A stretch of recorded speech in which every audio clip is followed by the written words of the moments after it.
Magandang araw mga kaibigan. Ito breaking news sa post ng ABS-CBN News 32 minutes ago. Sabi niya, just in, non-government organization Citizens Crime Watch together with Duterte allies, ex-House Speaker Representative Bebot Alvarez and PDP Senatorial Bet Jimmy Bondok to file criminal raps versus House Speaker Martin Romualdez and two other congressmen over alleged 241 billion budget insertion on Monday. So, Baya Harlen Delgado, ABS-CBN News. Okay, so tignan natin yung other details ng balita.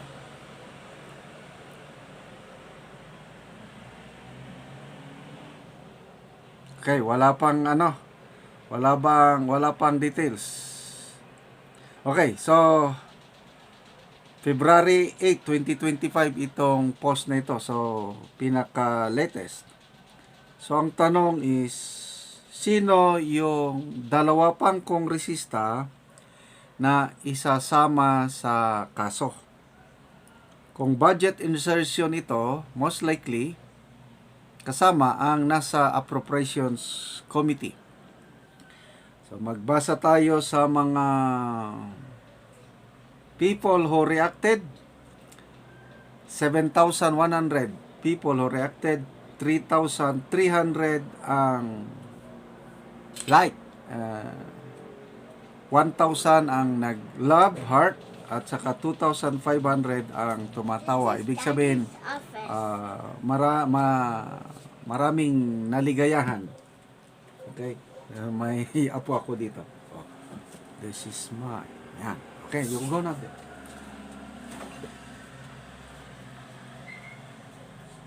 So, I believe, tungkol pa rin ito sa 2025 national budget.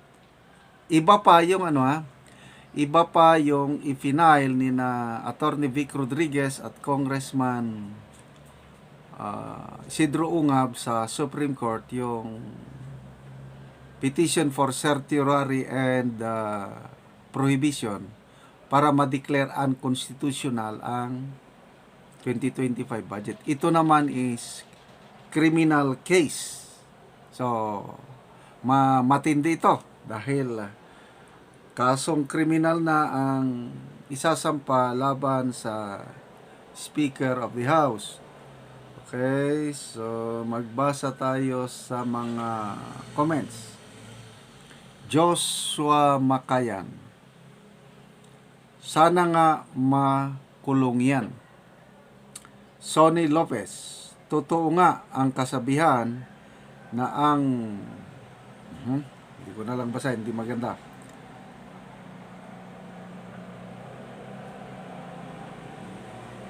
Yamat Gina, wow, resulta na ito ng 31 million Smart Magic Mikos at Unitim Unitives Bodol. Mac Direct niya, ang pangakong pababain ang presyo ng bigas hindi nangyari. Puro away at bangayan inatupag ng mga nakaupo.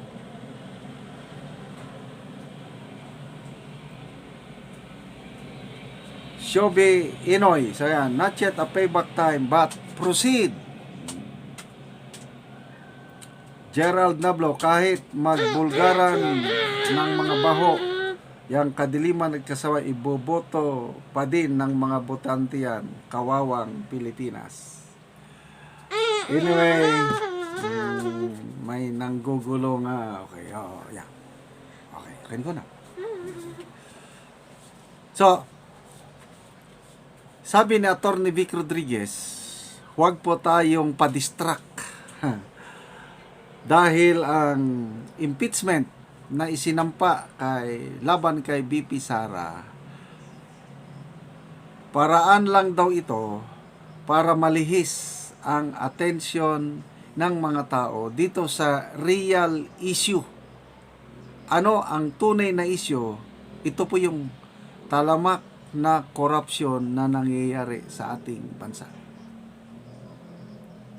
Kaya wag nating kalimutan itong issue na ito. Kaya it's a welcome development na yan. Maganda ito dahil kasama na ang non-government organization Citizens Crime Watch. Kalimutan ko na sinong pangulo nito. So, itong budget na ito, grabe. Mismo si ex-senator may nagbigay sa akin na. Thank you. Ex-senator Pampilo Lacson, sinabi na rin niya na most corrupt budget itong 2025. It was mangled beyond description yung National Expenditure Program. Yan, Lacson ha. Si ex-senator, Senate President Franklin Drilon, sabi rin niya, in my 24 years bilang senador, ito na yung pinaka-corrupt na budget sa Pilipinas dahil the President has lost control over the budget process. Kapatid ng Pangulo, Senator Amy Marcos, sabi niya, kawawa ang bayan. Yung pet priority projects ng Administrasyon Marcos, mga big ticket infrastructure projects na gustong gawin ng administrasyon, inalisan ng pundo. So anong mangyayari sa bayan? Kung gano'n, anong inuna? Yan, mga congressional insertion. Kaya, salamat sa Citizens Crime Watch, Congressman Alvarez, Attorney Bundok, good luck sa inyong isasampang kaso. Okay, mga kaibigan, salamat. Okay. Salamat sa inyong palaging panonood sa ating channel. Namo-monetize tayo dahil sa inyo. Ito, nakakatulong tayo sa tribong Talaandig sa Bukidnon. Namimigay tayo ng libreng yero at pako para sa kanilang mga bahay. At namimigay tayo ng livelihood, this time saging lakatan, libreng seedlings, abono, technology at iba pa. Salamat sa inyong panonood, lalo na hindi nag-skip ng ads. Panoorin nyo ang video na ito. Ito na po ang tinanim ni Cesar na saging lakatan. Ito po ating bisitahin si Cesar. Cesar, maganda nga po.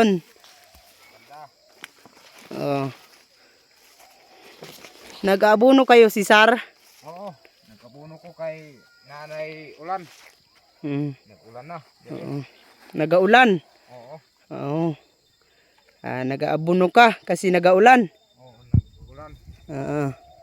Kay mas maayo og ulan kay kuan, dali ra kuan ang abono. Matunaw? Matunaw, dali ra suyop sa saging. Ilang buwan na po, Cesar, sa pagtatanim ninyo ng saging lakatan? Kuan na. Kini nauna man ni iya, unom na ni ka bulan. 6 na po na buwan. Oo. Muban to apa sa ubos kay kuan katong dagan-dagan. Oo. Anong buwan po, Cesar, na mamunga po ng saging ninyo lakatan? Sobra tuig. Mga kuan, mga isa ka tuig o isa ka bulang kaya gyud mamunga. Kuan naman kini mga unom na kabulan ato pa mga 7 karon nanay bunga ni.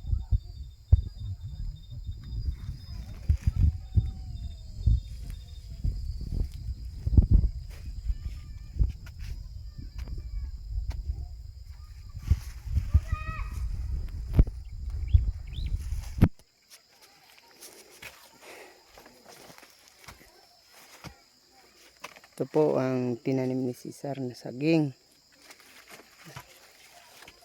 Ito po.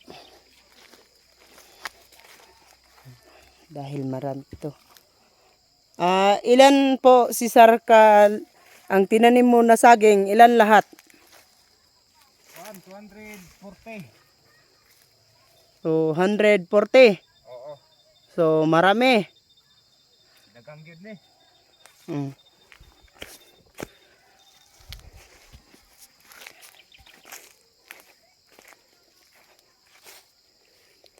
Sa isang buwan, ilan po mag-aabono? Kuan, mga duami ka mag-abono sa sulod sa isa ka bulan. Duha sa isang buwan, kadalawa po mag-aabono. Oo. Ito po. Mga taba.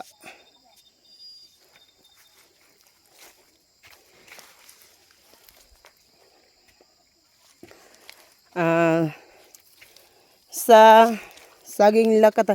Ano po, mayroon ka pa bang ibang tinatanim, Cesar, na anong tinatanim mo, Cesar, na kasama ng saging? Mais.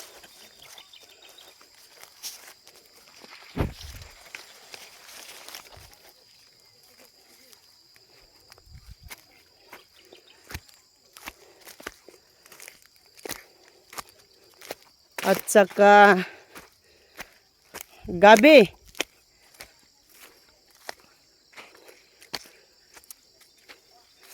Marami yung gabi ni Cesar. Ito po.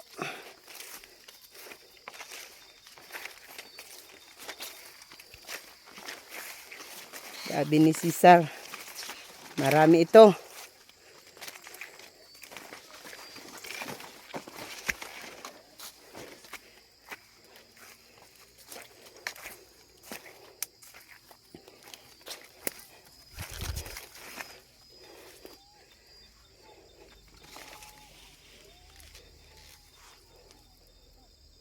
At saka Bingala.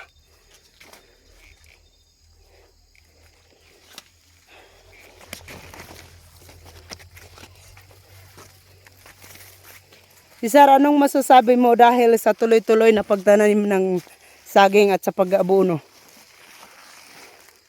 Pasalamat ko unang-una sa Ginoo nga adunay nagtabang sa mua. Labi na ni Ma'am Teresa Tanyag nga maoy nagpadayon pag nagsuporta sa amua sa among mga abono. Ug salamat sad sa Ginoo nga bisan pa og kuan nga ang among kuan padayon pun ang ulan diri sa amua. Sumuna tambok ang among saging kay padayon ang ulan ug padayon pud ang among pag-abono.